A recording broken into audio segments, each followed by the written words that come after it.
Assalamualaikum warahmatullahi wabarakatuh. Yang terhormat Bapak Dedi Nur Jamil, Magister Pendidikan selaku dosen pengampu mata kuliah kepramukaan. Sebelumnya perkenalkan, nama saya Najwa Anissa Salsabila dengan nomor pokok mahasiswa 2421511111041 dari jurusan Pendidikan Matematika angkatan 2024. Pada kesempatan kali ini saya akan membahas beberapa soal terkait peranan dan konsep gerakan kepramukaan yang diujikan di ujian tengah semester. Untuk soal yang pertama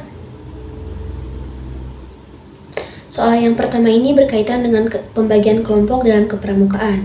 Pembagian kelompok dalam kepramukaan ini merupakan cara untuk mengorganisasikan anggota ke dalam kelompok-kelompok kecil.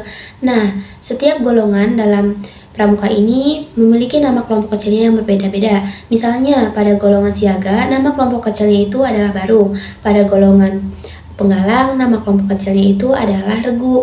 Kemudian, pada golongan penegak, nama kelompok kecilnya itu adalah sangga. Contoh implementasinya dapat dilihat pada saat kegiatan perkemahan di mana anggota dibagi ke dalam kelompok-kelompok kecil yang mempunyai ketua dan anggota yang memiliki tugasnya masing-masing, di mana ada yang memiliki tugas untuk mendirikan tenda, memiliki tugas untuk memasak, dan tugas untuk menyelesaikan tantangan-tantangan lainnya.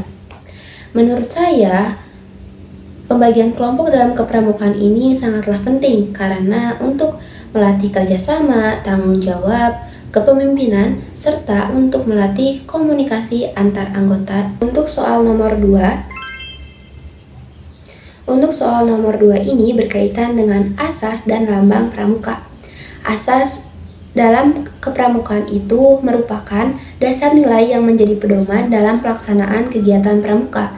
Sedangkan lambang dalam kegiatan pramuka ini dikenal sebagai simbol atau lambang kepramukaan ini, di mana yang kita kenal adalah tunas kelapa. Tunas kelapa ini melambangkan generasi muda yang kuat, yang mampu bertahan di berbagai kondisi, kemudian yang mampu memberikan manfaat bagi masyarakat.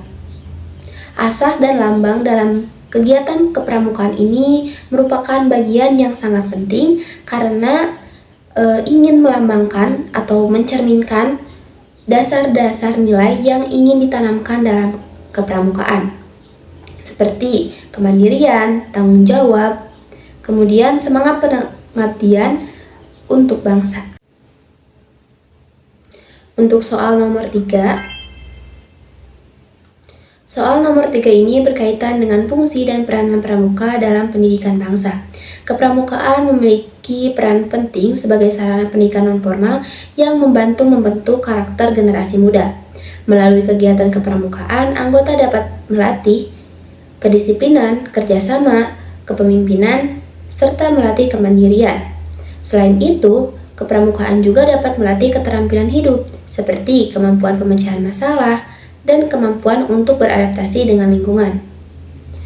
Di era digital saat ini, peran kepramukaan dapat ditingkatkan melalui memanfaatkan media sosial atau memanfaatkan teknologi dengan baik. Misalnya, dengan memanfaatkan media digital sebagai sarana pembelajaran, kemudian dokumentasi kegiatan, serta untuk menyebarkan nilai-nilai positif kepada generasi muda. Untuk soal nomor 4 ini berkaitan dengan prinsip dasar, metode kepramukaan, dan sistem AMONG. Prinsip dasar kepramukaan merupakan nilai-nilai utama yang menjadi pedoman dalam kegiatan pramuka. Prinsip dasar kepramukaan ini tercermin dalam Trisatya dan Dasadharma, seperti nilai keimanan, kemudian peduli kepada sesama, dan peduli kepada lingkungan, kemudian tanggung jawab terhadap lingkungan.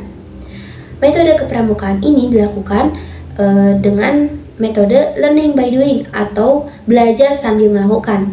Kemudian dilakukan di alam bebas dan menggunakan sistem pembagian kelompok kecil. Selain itu juga terdapat sistem AMONG, di mana sistem AMONG ini merupakan pembinaan yang menekankan keteladanan, bimbingan, dan kebebasan yang bertanggung jawab terhadap peserta didik. Dalam sistem Among ini dibagi menjadi 3. Yang pertama ada Ingarso Sungtolodo, yaitu di depan sebagai teladan. Kemudian yang kedua Ingmadia Mangunkarso, di tengah sebagai pemberi semangat atau pemberi motivasi. Dan di belakang ada Tuturi Handayani sebagai pendorong. Nah, memahami prinsip metode kepramukaan dan sistem Among ini sangatlah penting karena untuk membentuk karakter generasi muda dalam kegiatan atau dalam pengalaman langsung saat kegiatan. Untuk soal nomor 5. Soal nomor 5 ini berkaitan dengan organisasi pramuka dan pengaruh ADART.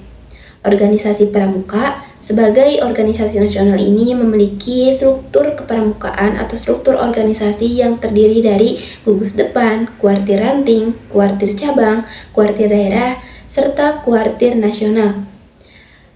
Organisasi ini dijalankan berdasarkan anggaran dasar dan anggaran rumah tangga atau ADART Gerakan Pramuka. Pengaruh ADART terhadap pengalaman anggota pramuka sangat penting karena aturan tersebut menjadi dasar dalam pelaksanaan kegiatan, pembentukan atau pembinaan karakter, serta pembentukan sikap disiplin dan tanggung jawab dalam organisasi. Sebagai kesimpulan, kepramukaan memiliki peran yang penting dalam membentuk karakter generasi muda. Melalui pendidikan yang terstruktur, kegiatan yang mendidik, serta nilai-nilai moral yang kuat. Mungkin cukup sekian dari saya. Terima kasih atas perhatiannya. Mohon maaf apabila terdapat kesalahan kata. Wabillahi taufiq wal hidayah. Wassalamualaikum warahmatullahi wabarakatuh.